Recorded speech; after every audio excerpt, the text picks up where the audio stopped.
All right, welcome everyone, and thank you for joining this breakout session on Every Conversation Matters.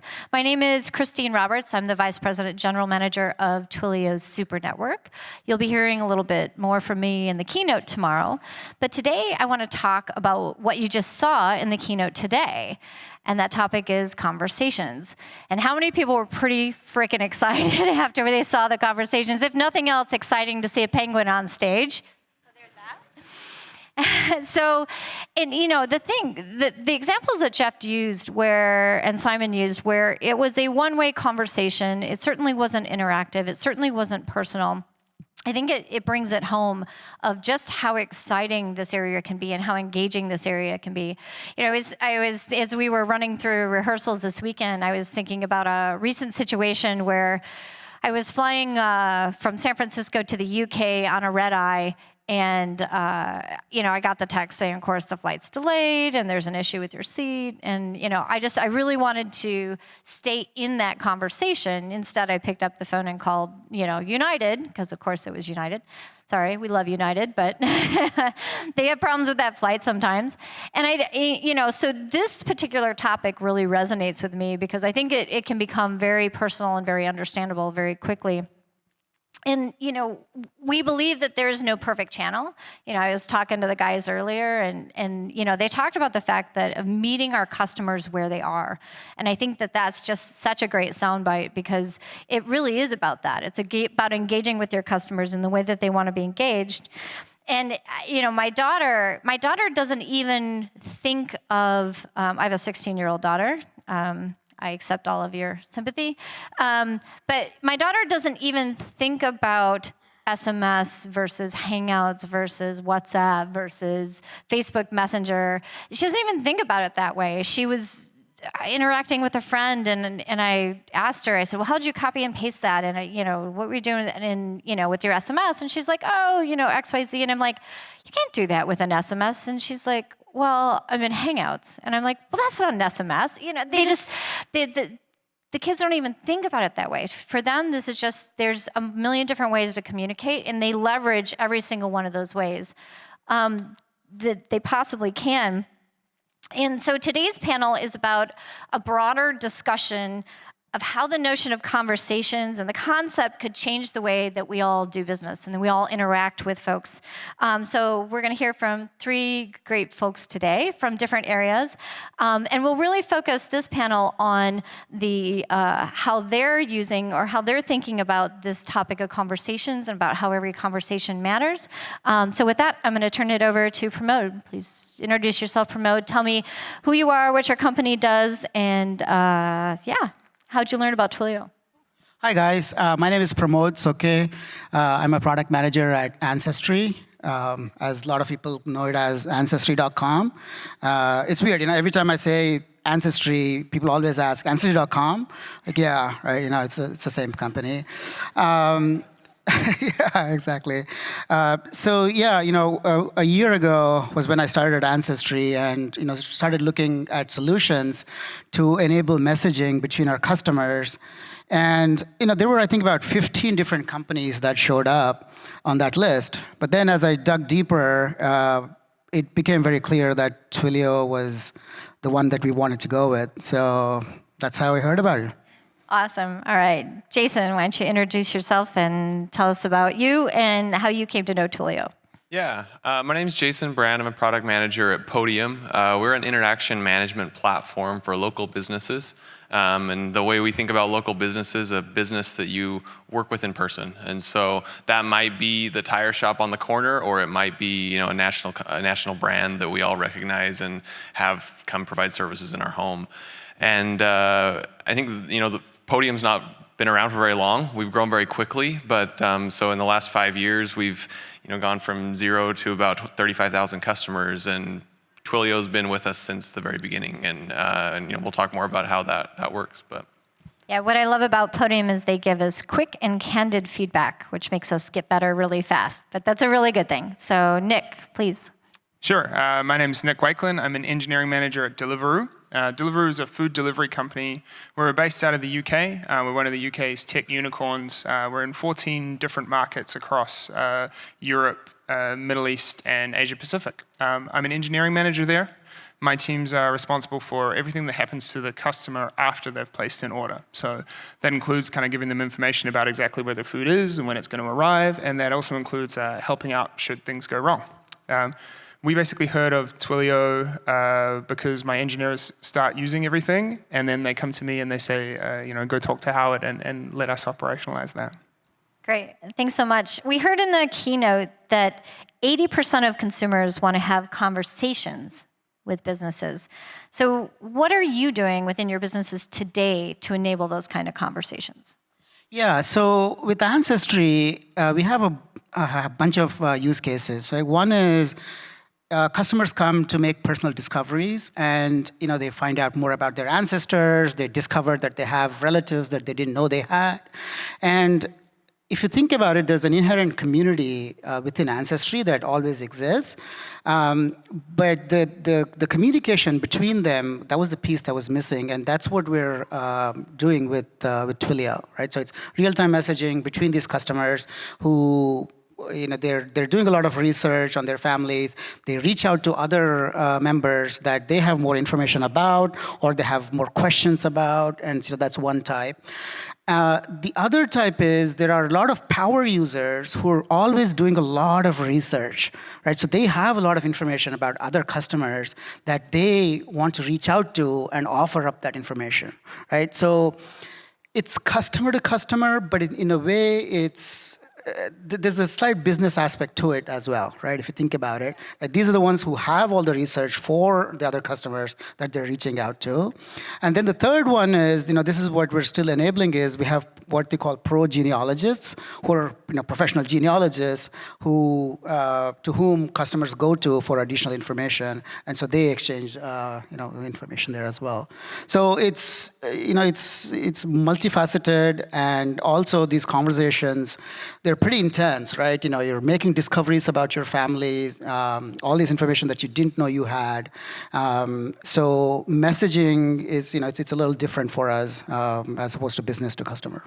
And Nick, you have a really interesting model in Deliveroo, and you described it to us as like a three-sided marketplace. Talk a little bit about that in the context of conversations. Yeah, sure. So obviously we have three different sets of customers who all have different sets of needs. We have our customers, we have our riders, and then we have our restaurants. So customers are the folks who are eating. They want their food, they want it on time. Our riders, they want flexibility, they want more earnings. And our restaurants, they want more business. They want to sell more food. And what we found is that by helping those folks to get in touch with each other directly, we can avoid these really painful, what we call switchboard conversations, which is where somebody else has the information, but they need to contact us and then have us forward them on to somebody else. So an example for that might be if you're ordering from a restaurant, you're ordering some salmon, and the restaurant happens to be out of salmon. So what you can do is you can call Deliveroo customer care, and then we can say, really sorry, just wait on hold, we'll call the restaurant, da-da-da. Or what we can do is we can enable a direct conversation with the restaurant via private, secure messaging or phone calling. You can talk with them, and they can say, hey, we don't have any salmon, but maybe we have something else that's really nice. So, yeah. Great. Thanks. And for Podium, it's interesting because Podium is a platform built on Twilio as a platform, but it's an interactive platform for local businesses. So talk about it a little bit in the context of Podium. Yeah, so we empower our customers to open up the type of communication, just like was talked about in the keynote today. So making it so when they're sending out notifications of things, there is someone on the other end who can respond. And so, that as we've grown, that's primarily started via SMS, but has quickly grown into other conversation channels as well, depending on the type of business and also where the person is in the world. Their expectations about which channel might be most convenient is different. And so the way we go about that is, we're oftentimes sending out messages that might be related to notifications or times when the business needs to get feedback or answer a question from the consumer. And then we also open up ways for consumers to get in touch with businesses in convenient ways, so that when I'm trying to schedule an oil change or get in touch with my dentist, I have an option to send a message. And it might be SMS, it might be Facebook Messenger, it might be WhatsApp, depending on where I am, if I'm on their website or if I'm on their Facebook page. But then ultimately allowing the business to handle that conveniently in one place and collaborate as they solve the problem and respond to the customer. Maybe you guys can get a little more specific on what those specific conversations look like, and how, whether it's a chat with internal users, or their SMS conversations, or agent to customer, or give me let's get specific, because I think that's really interesting for the audience, is to understand what those interactions look like today. Yeah, sure. I mean, a really specific example for us is, so when your rider is trying to find you to give you your food, right? It's obviously a really key moment, and if we don't get that right, then you're not getting the core promise of what we're offering. So for us, what we found is that we initially built rider to customer calling with Twilio. So we use Twilio to help maintain the privacy of everybody in that relationship. And what we've done recently, and Jacob will actually be talking about it tomorrow if you guys want to hear all the finer details, is we've built chat between those two parties. And the reason behind that is that there are lots of occasions when you might not want to have a phone call. So a good example that we heard is like if people's babies are sleeping. And it happens really often, and the last thing you want if you finally got your baby to sleep is to have somebody ringing the doorbell with your food and then waking them up. So you can kind of text hey, the baby's sleeping, I will be outside, please don't ring the doorbell.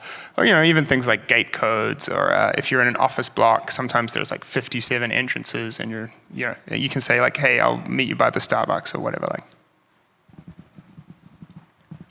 Okay. So as I mentioned earlier, there are multiple types of conversations, right? At a high level, SMS is what we use for transactional notifications, right? When you have your kid status updated and things like that. But with conversations themselves specifically, one of the classic cases is Ancestry just told me that I have a second cousin who lives in Ohio, right? So right. And so it's very common for in these cases for me to reach out to that person and say, hey, we just found out that we're cousins. Would you like to stay connected and learn more about the rest of our family? And this is something that we're working on. Is a lot of customers don't know how to approach that conversation, right? It's you're reaching out to somebody, you don't know if they're welcoming of that or not, and so that's one of the areas that we're looking at helping them out. The other type of conversation is users who've been doing a lot of research on. They reach out to other customers and say, hey, I know you and I have the same family, right? So we may be related very distantly, but we have all this information, offering up all the information for them to share all that stuff, so they learn more about it. Yeah, so I think a couple of interesting cases, some I've mentioned before, is that oftentimes there are a number of channels involved depending on where the consumer is in the world, or where they found the business, or if the business is looking to notify them, that determines what channel we'll use for the communication. And we want to make that convenient so that kind of like you mentioned with your daughter, that the consumer doesn't really have to think about it. They're just communicating and getting things taken care of for them and their family. An interesting case that we've run into a lot recently is, oftentimes maybe there's some sensitivity to the conversation, that a customer is angry or frustrated or needs something quickly. And what we found is that in a lot of cases, the reaction to that by the business was, I'm on my phone, so I'm going to take a screenshot, or on a computer, I'm going to forward an email and try and get that into the channel where we communicate internally as a business, not we being the business that's the customer of Podium. And so what we've been working on is helping them to handle that internally alongside the conversation they're having with their own customer. And so there's no more forwarding emails and taking screenshots and texting them to each other, but that they can have that inside of Podium alongside the conversation they're having with their customer, which might be on a different channel, but it helps them to have it in context. And maybe a little bit unique case to us, but I think in the same idea that we've been talking, that it's helping bring conversations together in a way that makes sense and focus on getting the job done rather than worrying about getting the information across and how it's going to get there. Yeah, I think that's an interesting lead-in. Do you think about conversations with your internal teams? Do you think about those conversations differently than you think about kind of between your internal teams and, in the case of Deliveroo, you've got multiple customers, but do you think about enabling your internal conversations in a different way than you would enable kind of your outside customer conversations? Do you think about that differently? Do you think that there's a difference there, or do you think it's all the same? Give me your perspective on that. I can continue a little bit on that. As I mentioned, I think as we're enabling that for our customers, one thing we have to be really cautious of is so that they know they're communicating internally and not to their customers. Because I'm sure they always say really nice things about their customers, but just in case, that could lead to them being embarrassed. And another is like controlling who has access to those conversations internally as well, whether it's a conversation between the business and the customer or internal team of the business, and helping them to be able to be really, for it to be really clear to them who they're communicating with and who is seeing what's going on in the various channels. Yeah, I think for us, it's about utilizing our strengths to help out both sets of customers. So like a specific example is if you have spilled food, right? Like you might have a particular curry place that you love, but just like their packaging leaves a little bit to be desired, and so it means that it spills really often. And so what we do is when you report that to us, we say like, hey, can you take a photo of what's going on? And then we can take that internally, and then we can pass that on to our restaurant partner. And we can go to the restaurant partner and say, hey, you're getting a lot of reports of spilled food, we've got this great packaging store, why don't you have a wee discount on that, and we get you some nice eco-friendly packaging that then won't get spilled. So I think that's kind of the internal conversations for us, is like having the visibility over what's happening, so therefore we can do something to actually help out. Yeah, so with Ancestry, again, there are a couple of variations here, right? One is our member services team, customer support, is talking to customers all the time and getting that information back to the team and collaborating on that regard. The other part is we have folks who work with our influencers on a regular basis, and we work with them to make sure that they have all the information that they can then go out to communicate with the influencers, who can then go out to the world and talk about what Ancestry is doing, or any new things that are just coming out. So it's always important for us to keep those channels always open, essentially. Gotcha. And Jason said something that literally made me hear our chief counsel, Karen Smith's voice in my head that says, everything is discoverable. And so, how do you think about that piece of the puzzle, right? When you have all of these kind of threads and conversations and in all these different areas, I know it's sensitive for a few of you, but how do you think about that in the context of privacy and discoverability and those types of issues? I mean, I think for us, it's incredibly important for us to protect our customers' privacy and their data. And if it wasn't important enough already, we have GDPR. Obviously, we operate in Europe, so it's super important for us to comply with that. And there's recently been, a couple of cases, both in the UK and over here, of folks getting, some decent fines for not being careful with their customers' data. So, we need to build that in from the ground up. We need to be thinking about, what's happening. How can we have auditability? How can we have visibility over it, and how can we just prevent you from make sure we're maintaining your privacy at all points in the journey?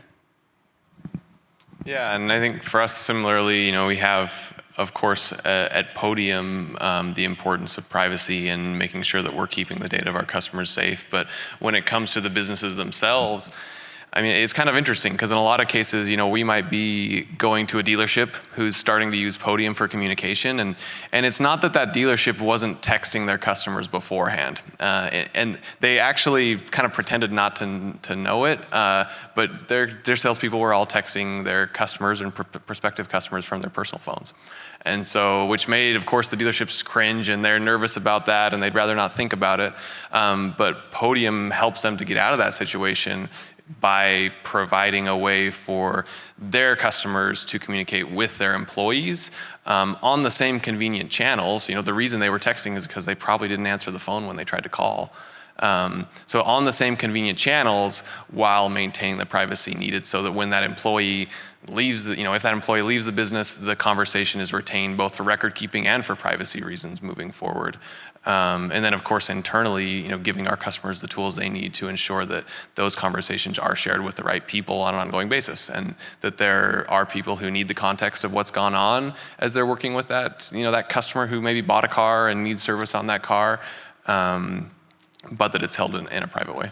Yeah, and I think about when you talk about situations like that, I think about the fact that we spend a lot of time and energy making sure, for example, if we have issues with the network or we have issues with an API or something like that, the folks that are posting that status to our status page are trained. They understand how to communicate it. They understand how to be succinct. And when you have, I think, individual conversations going on from, like you said, like Jeff said earlier, your BYOD, you bring your own device kind of things, you lose that control point. And it's really important that those conversations, especially with outside and externally, especially with your customers, that you have almost a point of control or a point of audit there that you can say, no, we don't use those kind of words with our customers. So, I think that's an interesting piece of it. I don't know. Yeah. No, one thing I would add to that is, because a lot of our conversations that we enable are between our customers, we make sure that if a customer doesn't want to be found by other customers, that we enable them to do that. If a customer doesn't want to be reached by very specific people, that they can easily block those users out. Things like that, right? Especially with all the information that's available out there, if they don't want where they're from or what their lineage is, we enable that very easily.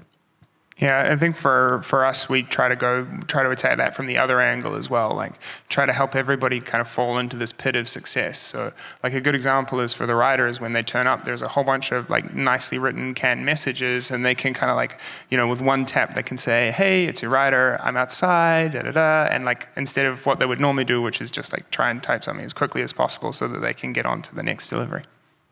Do you see, and by the way, so if you notice on the slides there, feel free to join the conversation. We'll, I think, have some time for Q&A at the end. So just slido.com, #conversations. You can Slido your questions in, and we'll have an open mic as well. But feel free to send your questions in, and we'll get our esteemed panel here to answer some of those. And while we're waiting for that, do you see interest from your customers in engaging in a cross-channel way? In other words, do you get a lot of kind of, talk around WhatsApp versus, SMS versus, are you seeing that kind of need within your businesses? Yeah, we're starting to see that, right? Our user base generally has tended, at least on the family history side, on the older side. But as we're expanding out the DNA business, there's younger users who are coming in, and a lot of the demand for other channels is coming from them for the most part, right? And especially as we look at expanding internationally too, right? Like WhatsApp is more popular in some other countries than here. So yeah, we're definitely starting to see that. Yeah, I see ours mainly driven by two different things. One being international. So as our customers are handling transactions with their customers, increasingly outside of the U.S., that introduces more channels, as well as even within the U.S., based on where they're meeting the customer. So a great example of that is Facebook Marketplace, especially in the automotive world.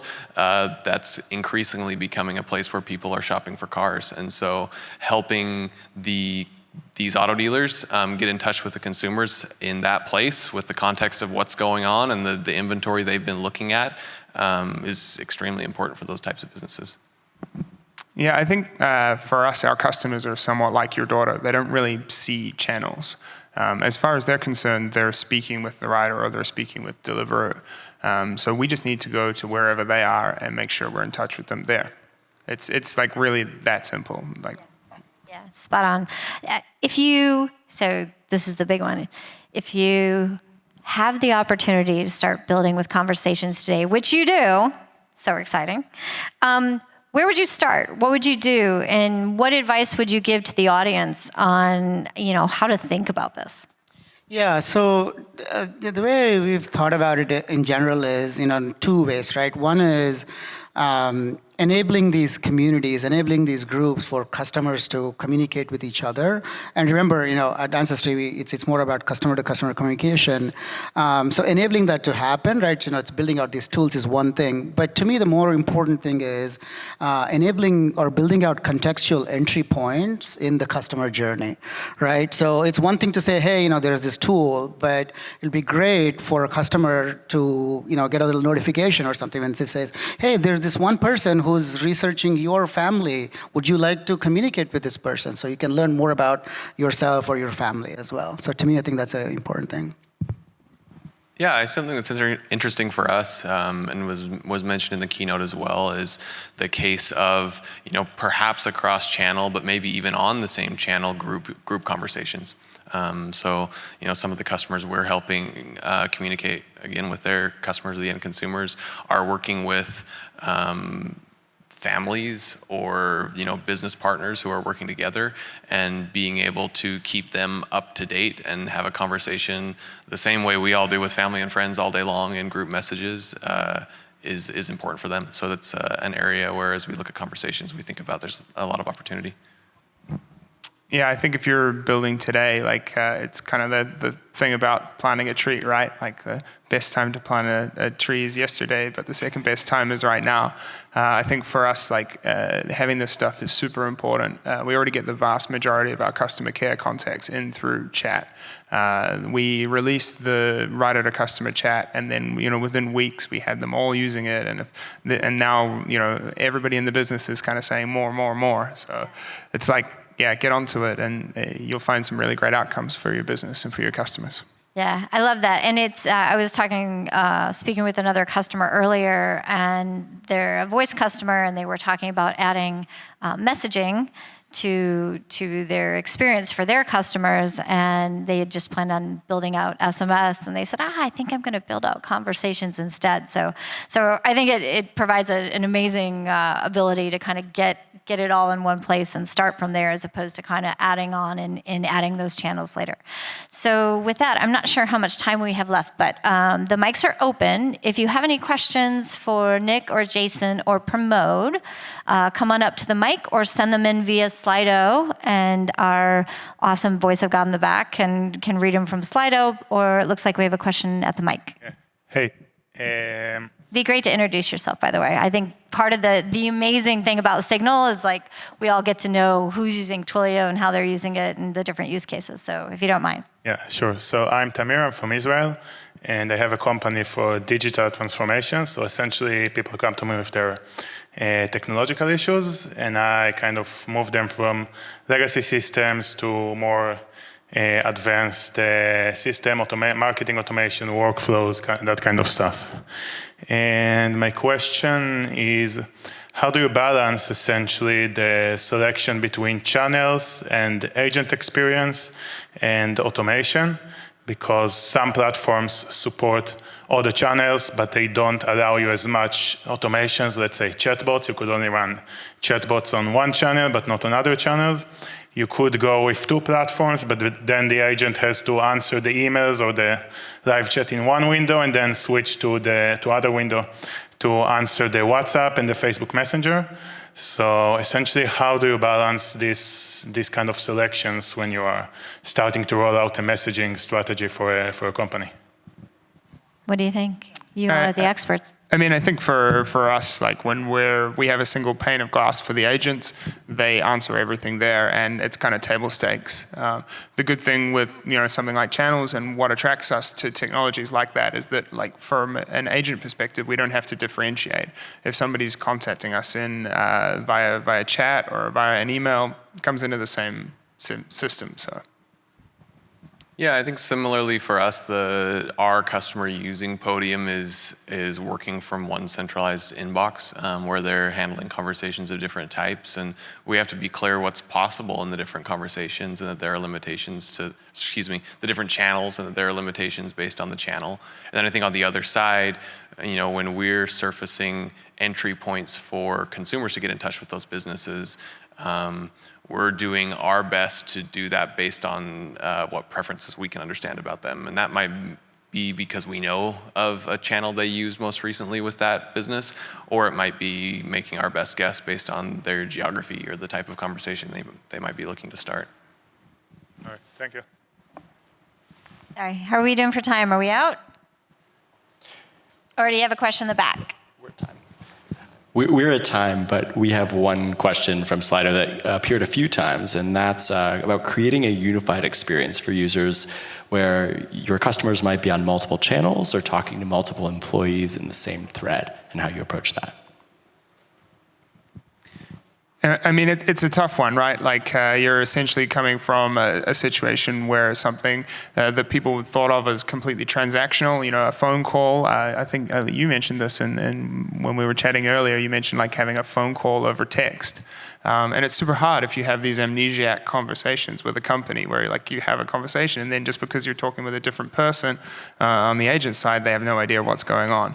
I think for us, like, specifically, we've largely managed to avoid that. Most of our orders are delivered in 30 minutes or less. So, like, the hope is that you will only need to have a conversation with one person on our side. But it is something we're thinking about carefully. Like, what does that interaction model look like for persistent messaging? What does the history of my conversation with this company look like? I think most of us have kind of like a personal or family WhatsApp group, and you kind of just, I'm obviously 12 hours time zone difference from my family, and I can just pop something in there while they're all asleep, and they'll pick it up when they get up in the morning. And so I think it's an interesting question for us to solve in the future. Cool. Well, I realize we're at time. Please join me in thanking our awesome, awesome panelists, Nick, Jason, and Pramod. Thank you so much, and thanks for your time today. Enjoy the rest of your signal. Thanks again.